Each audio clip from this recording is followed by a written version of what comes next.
Bonjour à tous. Et oui, me voilà repartie pour quelques vidéos sur Isathema. Merci voilà, de diffuser, pourquoi pas, de partager cette vidéo. En tout cas, aujourd'hui, je vais vous parler d'un sentiment très fort qui nous crée des bonheurs et des douleurs, physiques ou émotionnelles. Et donc, nous allons parler d'amour. Donc d'amour au sens propre comme au sens figuré, mais cet amour qui est en nous, qui est en chacun de nous, tout au long de notre vie, que ça soit avec nos parents, que ça soit avec nos amis, que ça soit avec notre amoureux ou nos amoureux, puisque quelquefois on va s'en apercevoir, nous n'avons pas qu'un amoureux, ça peut arriver, mais c'est très rare. Donc voilà. Alors l'amour, en fait, c'est un sentiment d'affection et d'attachement. Affection, ok. Attachement, c'est plus difficile à comprendre quelquefois. Attachement à l'autre, mais attachement qui peut créer ce problème, car nous ne devons pas être attachés en permanence à l'autre. Il faut aussi créer ce lien de détachement afin de vivre l'amour au mieux. Donc envers un être vivant, et c'est de ça que nous allons parler, et ou d'une chose. On peut être amoureux, avoir une passion pour des choses, des événements, des tableaux, un auteur, voilà. On recherche la proximité physique avec cette personne, intellectuelle ou même imaginaire avec l'objet de cet amour. Lorsque les deux personnes ressentent cette même approche, il peut y avoir une relation très intense. Et c'est beau, c'est merveilleux. Lorsque l'approche gêne l'autre, elle répondra justement par un non. Elle ne s'approchera pas justement de la personne qui dit aimer l'autre, mais elle créera une barrière qui fera que l'autre comprendra que la personne n'est pas intéressée. Si la personne A, donc on va dire A, qui est amoureuse, donc vient embêter l'autre, puisque l'autre a répondu non à plus d'une fois, il va falloir mettre un terme à cette relation qui va devenir douloureuse pour l'être A, puisqu'au départ, elle était amoureuse et donc sentait un bonheur l'envahir. Et en ayant la réponse non, je ne suis pas amour, il y a alors une distorsion des deux qui doivent s'éloigner l'une de l'autre. Ensuite, on voit que oui, B n'a pas toujours cette connotation de l'amour, ou alors si A et B ont cette connotation amoureuse immédiatement, oui, c'est fusionnel, et dans ce cas, c'est merveilleux. Pour le temps que les deux apprennent à se connaître et à se dévouer l'un à l'autre, mais en tout cas, cet amour rien ne peut l'empêcher, c'est-à-dire qu'il dure un jour ou qu'il dure toujours, l'amour doit être vécu. Donc autant dans cette espérance, dans le déroulement de l'amour, qui peut aller jusqu'à la sexualité, mais l'étape d'après, ça va être la dégradation de l'amour, qui peut tourner à des choses tragiques ou à des choses, des périodes de tristesse qui font évidemment que l'autre n'a plus. Il y a une cassure dans cet amour. Est-ce que l'amour dure toujours? C'est difficile à. Merde. Oui, ça dure. Alors, je ne comprends pas. Voilà, je croyais que c'était éteint. Désolée. Entre la vidéo, voilà, je reprends sur un nouvel appareil et j'avais un doute sur la continuité de la vidéo. Excusez-moi. Donc oui, l'amour, ça peut être beaucoup de bonheur, beaucoup de joie partagée, mais il y a aussi le contraire, c'est-à-dire la souffrance que ça peut entamer chez l'un ou chez l'autre. La souffrance de l'attente de l'autre ou la souffrance physique, qui peut aller jusqu'au physique, puisqu'on se détériore de ne pas être aimé. Alors, la souffrance ne devrait pas être liée à l'amour, mais pourtant, on sait bien les uns ou les autres, sauf si on a un amour qui est toujours insatiable ou dont on ne se lasse pas, mais on sait très bien qu'il peut y avoir cette connotation de souffrance dès les premiers instants. Alors, elle peut être liée à l'attachement aussi, c'est-à-dire que le A comme le B, nous sommes deux entités différentes, et pourtant, ces entités différentes, cet attachement ne doit pas nous emprisonner. Nous devons rester deux entités libres, tout en sachant que nous avons une dépendance de lien entre nous, mais le A et le B doivent rester libres. Libres d'aller au travail, libres d'avoir un passe-temps, libres de savoir dire oui ou non, et donc cette liberté ou cette compassion de l'un vers l'autre amènera un amour véritable qui sera très bien vécu.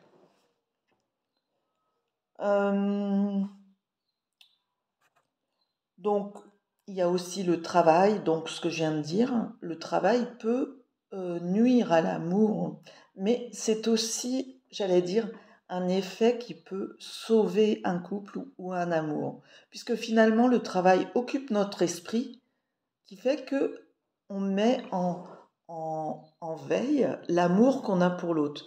Si on ne pense qu'à l'autre en permanence, ça devient une obsession de l'autre et donc ça peut dégénérer puisque ça va vous gâcher votre travail et ça va gâcher l'esprit que vous avez à faire autre chose que de penser à l'être aimé. Et ça peut être détériorant aussi, ça peut très vite détruire votre vie, puisque dans ce cas-là, votre travail sera mal fait, vous pouvez être renvoyé, etc. Donc je passe dans des situations extrêmes, mais c'est pour bien que vous compreniez que l'amour, si vous le vivez bien, il faut quand même rester attaché à nos priorités sur Terre, enfin ce qu'on donne comme priorité, mais finalement qui nous aide à vivre ou à avoir un salaire ou à garder les pieds sur Terre dans la vie et non pas à penser à l'autre tellement qu'on en oublie tout le reste. Hein. On oublie d'aller promener son chien, on oublie d'aller voir ses parents, on oublie les voisins, on oublie tout et dans ce cas-là, ça deviendrait un amour passionné, je veux bien, mais un amour destructeur quelque part, hein, puisque vous n'avez plus le sens d'autre chose. Et donc, c'est quasiment impossible un amour comme ça. Alors, destructeur, oui, dans ce cas-là, il faut consulter, avoir un thérapeute. Euh, pourquoi pas un thérapeute familial? Pourquoi pas quelqu'un qui puisse en parler, comme je le fais actuellement. Donc si vous avez besoin, n'hésitez pas. Je ferai le maximum pour vous. Et là où je ne sais pas vous répondre, je vous donnerai une adresse pour aller voir d'autres thérapeutes qui peuvent vous aider dans ces cas-là. Mais surtout, ne vous enfoncez pas, j'allais dire, dans un amour destructeur sans réaliser que vous devez rester maître de vous et maître de l'amour que vous vous portez. Parce que lorsque l'on s'aime, les choses sont plus faciles. On pense à soi avant de penser à l'amour de l'autre, quoique c'est tellement beau d'aimer l'autre ou de vivre une relation harmonieuse que évidemment on aura envie de vivre que comme ça, en ayant des pépites dans les yeux, en voyant l'autre pétiller d'amour pour vous. Et c'est tellement bien qu'on en oublierait tout le reste. Mais il faut aussi penser aux priorités de la vie, donc réaliser son logement, réaliser ses rêves.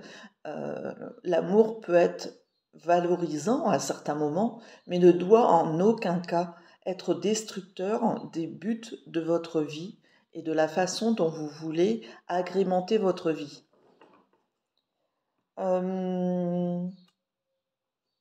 Donc je mettrai mes coordonnées sous la vidéo et nous pourrons alors discuter de ce sujet. Donc voilà. Recouvrez donc l'amour. je vous ai donné la définition, je vous ai donné les thèmes principaux qui peuvent être un amour désordonné ou un amour qui peut se passer très bien, voilà, qui est fluide. Mais il faut dire que les premiers écrits qu'on a retrouvés sur l'amour datent de l'Antiquité. Et donc, bien sûr, par Platon ou par Platon, et j'allais dire l'autre, ça y est, il est parti. Bon, c'est tout. Voilà, on parle d'amour platonique. Donc cet amour platonique était, était venait en contradiction avec l'amour d'éros, donc cet amour au sens d'être amoureux, l'amour que les poètes mettent en place, mais où, comme Roméo et Juliette, comme tous ces amoureux de la vie et de l'amour, où on est très passionné, où c'est passionné, etc. Et donc l'amour platonique vient en contradiction avec cet amour d'éros, puisque Eros le considérait comme une passion néfaste ou une divine folie, mais qui pourtant causait le plus grand bien aux hommes et aux femmes, mais qui pouvait être dévalorisé et surtout mis en précaution et en avertissement, puisque Platon, dans cet amour platonique, voulait aussi sauver les enfants ou les jeunes hommes ou les jeunes adolescents, puisqu'il disait que ça pouvait être néfaste qu'un homme et un enfant soient unis dans le même lit ou vivent une passion pédéraste. Voilà.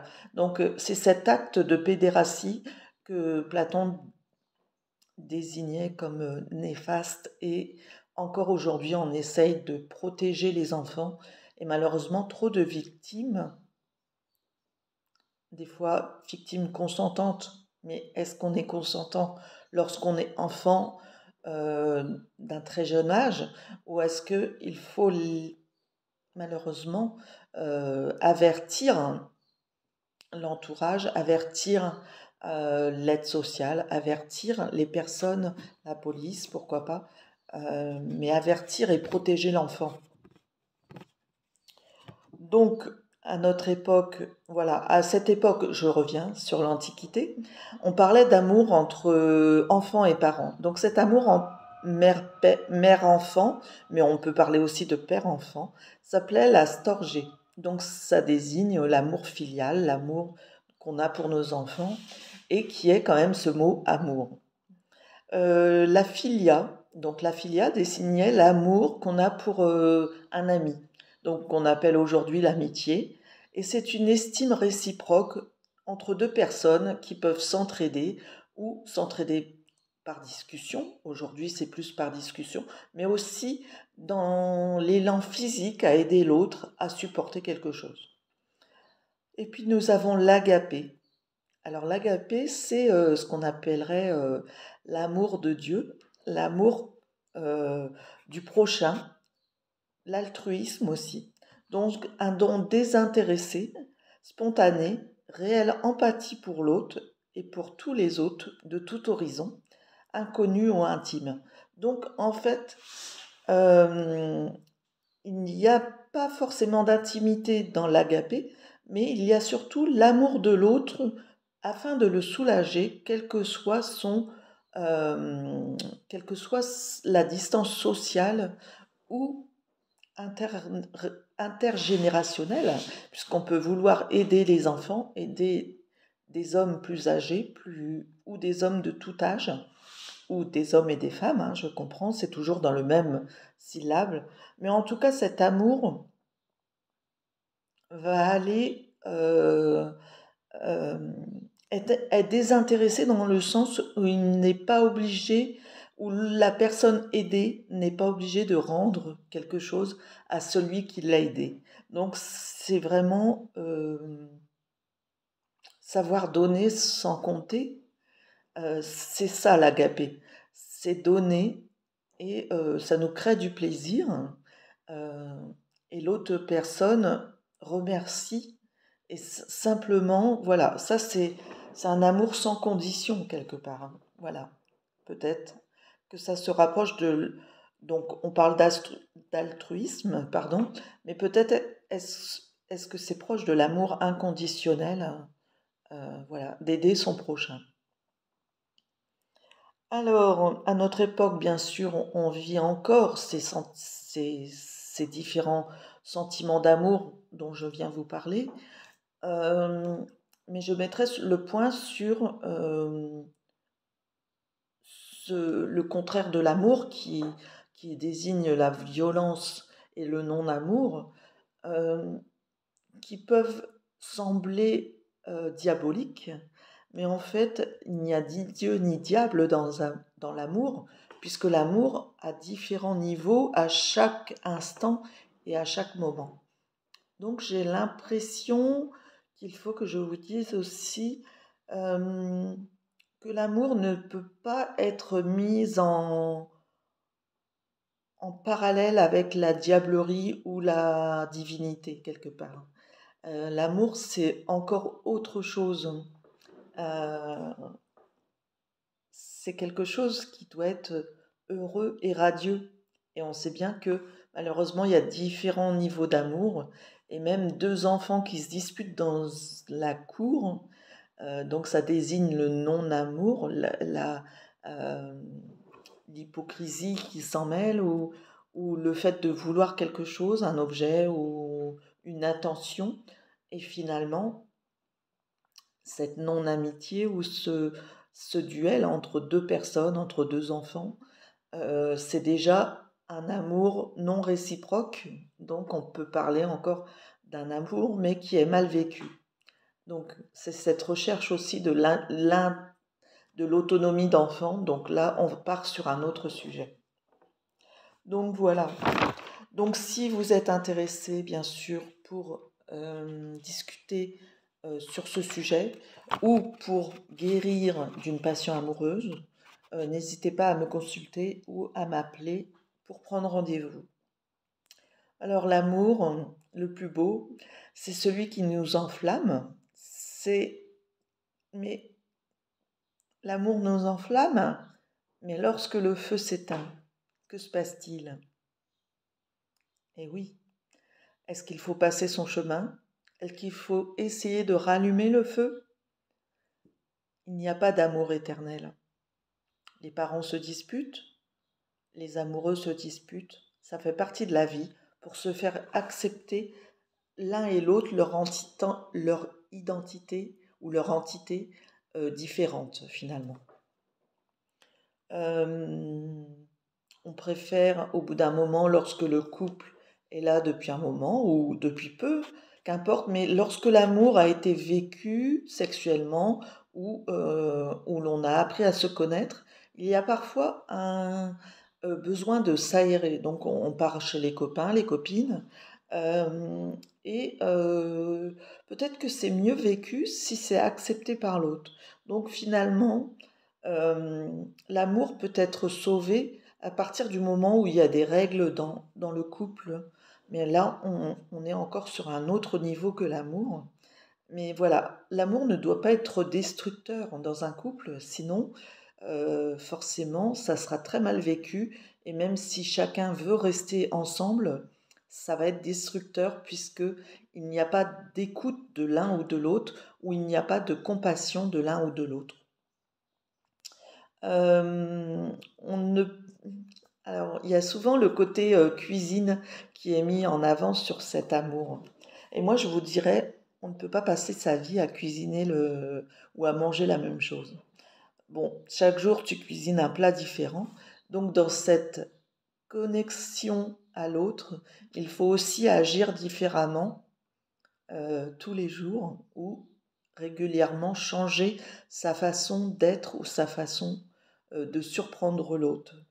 Alors nous reparlerons une prochaine fois dans une prochaine vidéo d'astuces pour attirer l'autre à soi ou pour égayer l'autre ou pour divertir, voilà. Et les astuces pour se sentir bien, que l'on aime ou que l'on soit amoureux ou que l'on n'aime pas, mais finalement pour s'aimer soi-même avant tout, afin de vivre une histoire d'amour qui soit la plus belle possible.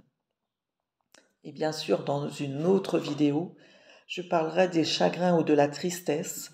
Et là, évidemment, on pourrait tous, je suis sûre qu'on a tous vécu des chagrins d'amour. Donc voilà, comment remédier le plus facilement possible à ce chagrin d'amour, qu'est-ce qui convient à l'un ou pas à l'autre. Donc voilà, il y a différentes façons de pouvoir remédier à ces amours non vécus ou à ces amours vécus, mais mal vécus, j'allais dire. Voilà, je vous remercie, je vous mets mes coordonnées sous cette vidéo et je vous dis à bientôt. Donc je donne toujours des messages sur Facebook, mais je vous en redonnerai prochainement sur ce aussi sur YouTube. Donc n'hésitez pas à mettre vos réflexions sous la vidéo et accordez-vous la paix. Voilà mon petit dernier message. Femme bison blanc, soyez tendre avec vous, soyez avec vous de tout cœur. Voilà. Je vous embrasse. Merci pour tout et n'hésitez pas à partager cette vidéo à vos amis. Ça peut les aider aussi dans cette histoire d'amour. Voilà. Je vous aime. À bientôt.